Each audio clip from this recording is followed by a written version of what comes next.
Hey everyone, welcome to my channel and thank you for joining me today. So here we are kicking off an exciting and informative series on Assamese literature, a journey that will be immensely helpful for anyone preparing for any competitive exams. And in this series, we will cover all the essential topics, breaking them down into simple, understandable parts while making sure every important point is included. So today in part 1, we will begin with the classification of Assamese literature. We will be exploring the basics and laying the groundwork for what's to come.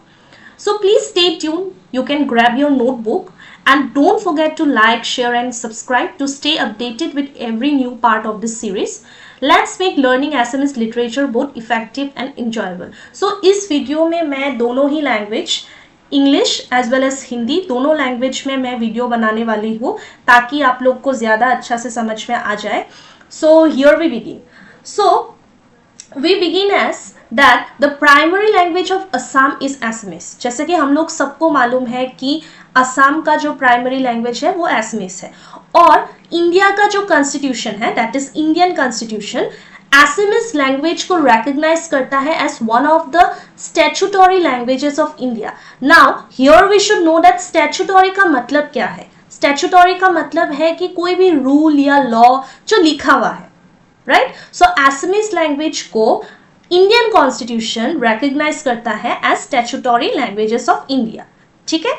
So before knowing the important things, we should first know the classification of Assamese literature. ठीक है. So basically मैंने क्या किया है कि इधर 5 parts में Assamese literature को divide किया है. ठीक है. और हम लोग सारा 5 parts को in details पढ़ने वाला है, लेकिन first we will study just a brief description of all the classification, right? So the first classification is oral literature. So oral का मतलब क्या है? जो हम लोग मुंह से बोलता है, anything we speak, उसी को हम लोग ऑरल लिटरेचर बोलता है. सो एसमीज ऑरल लिटरेचर जो है उसको हम लोग लुकोगीत या फोक सॉन्ग के कैटेगरी में डिवाइड कर सकते हैं. ठीक है. So lokageet are basically folk songs of Assam. ठीक है. लुकोगीत होता है फोक सॉन्ग असम का. क्लियर. फोक सॉन्ग क्या होता है? जो डे टू डे लाइफ या कोई भी स्टोरीज वगैरह के बीच मतलब बारे में जो सॉन्ग्स लिखता है उसको ही हम लोग फोक सॉन्ग्स बोलता है. क्लियर.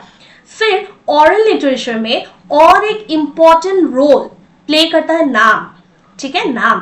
सो नाम क्या होता है? नाम बेसिकली अलग अलग कम्युनिटी में अलग अलग कम्युनिटी का अलग अलग होता है, लेकिन एसएमएस कम्युनिटी में नाम plays an very important role. जैसे कि शादियों में नाम गाया जाता है, तो वैसे ही नाम कैन बी क्लासिफाइड इनटू बिया नाम, आई नाम, गुखाई नाम, हेकुलिर बिया नाम, थाई नाम एंड एक्सेट्रा. सिर्फ इतना ही नाम नहीं है, इसके अलावा बहुत नाम है, लेकिन सबसे इंपॉर्टेंट नाम जो है वो बिया नाम है, गुखाई नाम है. ठीक है. ये सब सबसे इंपॉर्टेंट नाम है. और कुछ पॉपुलर लुकोगीत्स के बारे में अगर बोला जाए तो वी हैव टुकारी गीत, जिकिर है, जिकिर एंड जारी, जयमती कोरिस गीत, ये सब कुछ पॉपुलर लुकोगीत्स है. ठीक है. Now we are moving to the folk literature of Assam. Clear. So folk literature मैंने ऑलरेडी बोला, फोक वर्ड का मीनिंग है जो डे टू डे लाइफ के बारे में बोलता है या पुराना जमाने में कोई हिस्टोरिकल नरेटिव को गानों के थ्रू या स्टोरीज के थ्रू जब बोला जाता है, that is known as folk. That is known as folk. Clear. So folk literature में हम लोग का सबसे इंपॉर्टेंट रोल प्ले कर रहा है स्टोरीज. ठीक है. So stories are one of the most important part of the Assamese folk literature. और स्टोरीज में बेसिकली सारा स्टोरीज में एक एक मॉरल्स रहता है. जैसे कि हम लोग ने स्कूल में भी पढ़ा कि स्टोरी होता है, फिर स्टोरी में मॉरल्स बोला जाता है. So in that same way Assamese literature में भी बोला जाए तो स्टोरीज में एक एक मॉरल रहता है. ठीक है. और ये जो स्टोरीज है these are basically kind of folk tales. Folk already I told you, tales का मतलब है स्टोरीज. क्लियर. फिर अनदर इंपॉर्टेंट लिटरेचर है mantra. We all know what is mantra. ठीक है. तो मंत्रा लिटरेचर भी एक सिग्निफिकेंट इंपॉर्टेंट पार्ट प्ले करता है एसएमएस फोक लिटरेचर में. ठीक है. और बहुत लोग ये बिलीव करता है कि ये सब जो मंत्रास होता है ना वो बेसिकली कोई बीमारियों को क्योर करने के लिए या कोई बीमारियों को ठीक करने के लिए या कुछ इविल प्रैक्टिस करने के लिए बोला जाता है मंत्रास. क्लियर. लेकिन इसका जो ओरिजिन है कि कब से शुरू हुआ था, कैसे शुरू हुआ था, इसका कोई हम लोग का अभी तक मतलब एविडेंस नहीं है अभी तक. ठीक है. So next classification is written literature. Clear? Written का मतलब है जो कुछ भी लिखा हुआ है, ठीक है। सो रिटन लिटरेचर जो है वो भी एक इंपॉर्टेंट रोल प्ले करता है, और रिटन लिटरेचर को हम लोग अलग अलग फर्दर सब क्लासिफिकेशन कर सकता है। सो पहला जो क्लासिफिकेशन है रिटन लिटरेचर का, दैट इज चर्यापदास, ठीक है। चर्यापदास अभी क्या होता है, वो सब कुछ पद्स होता है, ठीक है, पद्स होता है या कपल्स ऑफ राइटिंग्स, मतलब कुछ दोहा जैसे होता है, दोहा जैसे होता है, in that same way couplets of writings है, and these are written in the form of songs. ये सब गानों के फॉर्म में लिखा जाता है टू पब्लिसाइज, ठीक है, मतलब to spread the idea and codes of conduct of the Buddhist religion. So Buddha का जो रिलीजन है, बुद्धिस्ट रिलीजन हम लोग जिसे बोलता है, उसको स्प्रेड करने के लिए चर्यापदास है, ठीक है। और ये लोग बेसिकली गाया जाता है अकॉर्डिंग टू वेरियस रागास और रागिनीस। राग्स क्या है, वी ऑल नो कि क्लासिकल म्यूजिक में राग्स होता है, तो अकॉर्डिंगली रागास या रागिनीस के हिसाब से चर्यापदास को गाया जाता है, ठीक है। सो बेसिकली दीज आर पद्स या couple of writing which are written in the form of songs. Clear? Next we have pre Vaishnavite literature. Pre Vaishnavite literature का मतलब है वैष्णविज्म रिलीजन आने से पहले, ठीक है। सो जो हम लोग का शंकर देव है, उसको माना जाता है कि वो वैष्णविज्म रिलीजन को स्प्रेड किया है, ठीक है, और he is the main proponent of Vaishnavite religion, right. So pre Vaishnavite literature का मतलब है शंकर देव आने से पहले जो जो लिटरेचर पब्लिश हुआ था, एक्चुअली नॉट पब्लिश, लिखा गया था, उसको बोला जाता है प्री वैष्णवाइट लिटरेचर, ठीक है। So from the 14th century onwards Assamese literature came to be ideally written, मतलब चर्यापदास तो लिखा गया ही था, लेकिन प्री वैष्णवाइट लिटरेचर में क्या हुआ था, ज्यादा आइडियली लिटरेचर को लिखा गया था, ठीक है। और उसी के वजह से बहुत सारा इंपॉर्टेंट पोएट्स को देखा जाता है जो प्री वैष्णवाइट लिटरेचर में बहुत इंपॉर्टेंट रोल प्ले किया था, ठीक है, जैसे कि हेमचंद्र, रुद्र कौंडली, हरिहर विप्र एज वेल एज माधव कंदली। सो ये लोग के बारे में जो है हम लोग डिटेल्स में पढ़ेगा today, just as a description कि प्री वैष्णवाइट लिटरेचर क्या होता है, या प्री वैष्णवाइट लिटरेचर में कौन सब इंपॉर्टेंट पोएट्स को हम लोग रख सकता है। We are only knowing about that. Clear? Next we will move to the Vaishnavite literature. Clear? So as I already said that Shankar Dev आने से पहले जो लिटरेचर है उसको हम लोग प्री वैष्णवाइट लिटरेचर बोलता है, और शंकर देव से आने मतलब शंकर देव जब से आया है, that is from the period 15th to 17th century, the contributions which were made by Shankar Dev were basically categorized in Vaishnavite literature, ठीक है। And शंकर देव के आने से क्या हुआ है कि एसएमएस लिटरेचर को अपना स्टेटस मिला है, जो पहले लैक हो रहा था। पहले लैक मतलब पहले रिटन, मैंने ऑलरेडी बोला कि प्री वैष्णवाइट लिटरेचर में भी लिखना शुरू हुआ था, लेकिन सम स्टेटस मतलब उसमें रस नहीं था, ठीक है। लेकिन शंकर देव आने से क्या हो गया कि SMS literature got its status which was lacking earlier. Clear? So अगर हम लोग बोला जाए तो शंकर देव का कंट्रीब्यूशन बहुत है, ठीक है, वो हम लोग डिटेल्स में पढ़ेगा नेक्स्ट वीडियोस में, लेकिन अभी के लिए अगर सिर्फ ब्रीफ डिस्क्राइब हम लोग कर सकता है, दैट विल बी व्हाट, कीर्तन एंड दशम। ये दोनों सबसे बड़ा कंट्रीब्यूशन है शंकर देव का, ठीक है। कीर्तन क्या होता है, it is basically the summary of Bhagavad Gita. Bhagavad Gita is the religious book, so इसका जो समरी है, ठीक है, उसका वो कीर्तन में है। क्लियर? और दशम बेसिकली डील करता है श्री कृष्ण का बर्थ रिलेटेड स्टोरीज हो सकता है, बर्थ रिलेटेड पोएम्स हो सकता है, दैट इज दशम, ठीक है। एंड वैष्णवाइट लिटरेचर का और एक इंपॉर्टेंट जो प्रोपोनेंट है, दैट इज माधव देवा, ठीक है। And Madhav Dev was what, the disciple of Shankar Dev. Madhav Dev ने भी क्या क्या कंट्रीब्यूशन किया है उसके बारे में भी हम लोग पढ़ेगा, लेकिन माधव देव भी वैष्णवाइट लिटरेचर के अंदर ही आता है। माधव देव नहीं, माधव देव का जो कंट्रीब्यूशंस है that comes under Vaishnavite literature only, ठीक है।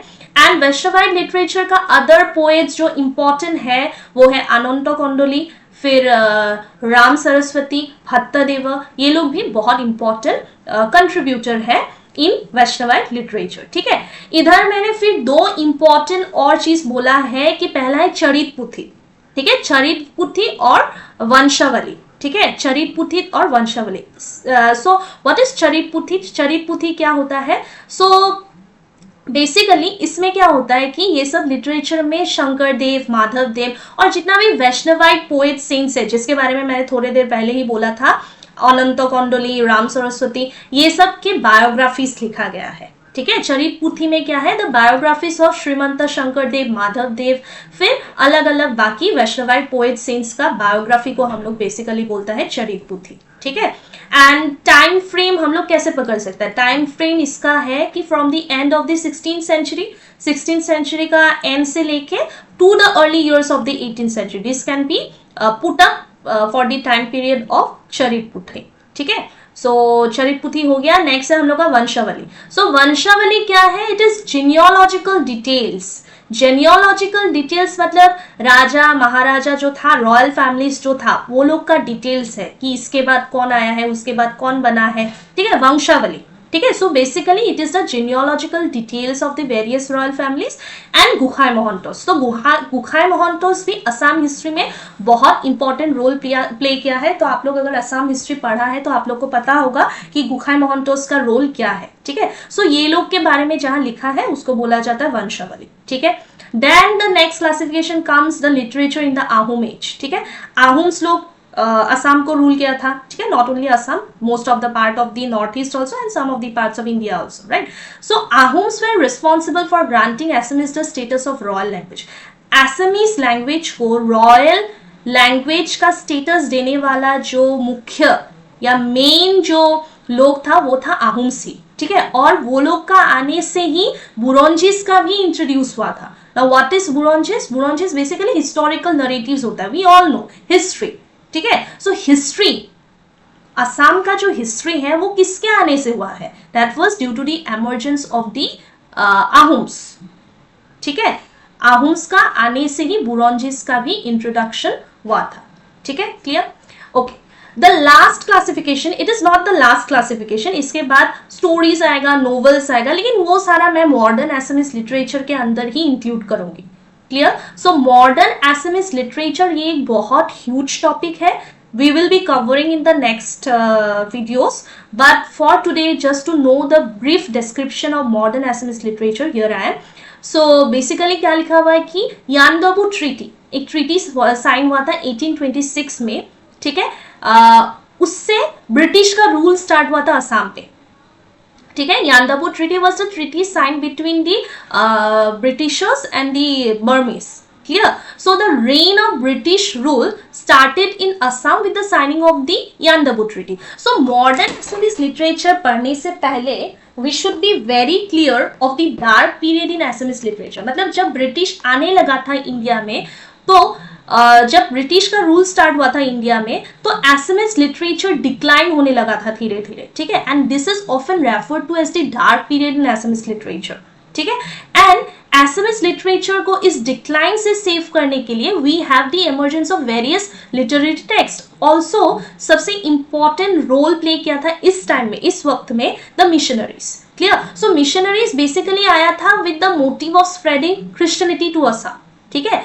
और क्रिश्चियनिटी को स्प्रेड करने के लिए वो लोग को एसएमएस कल्चर के बारे में या एसएमएस लैंग्वेज अच्छा से बोलना वो लोग को आना पड़ेगा, ठीक है। सो इसी के वजह से एसएमएस लिटरेचर जिस डार्क पीरियड में जा रहा था उससे जो सेव किया था, उसका मेजर रोल कौन प्ले किया है? The missionaries, we can say about it, ठीक है। So the coming of the missionaries with their motive of spreading Christianity led the Assamese culture to rise in its way. So इसके बारे में आपको Assam history में पता ही चलेगा, लेकिन फिर भी ब्रीफ डिस्क्रिप्शन में बोल के रख सकता है कि मिशनरीज का आने से ही क्रिश्चियनिटी का स्प्रेड हुआ था, ठीक है, असम में। एंड ऑल्सो एसएमएस कल्चर अपना पीक में राइज करने लगा था, ठीक है। So thank you everyone. सो हम लोग नेक्स्ट वीडियो फिर से लाने वाला है on Assamese literature. So this will be a series which will be coming in parts.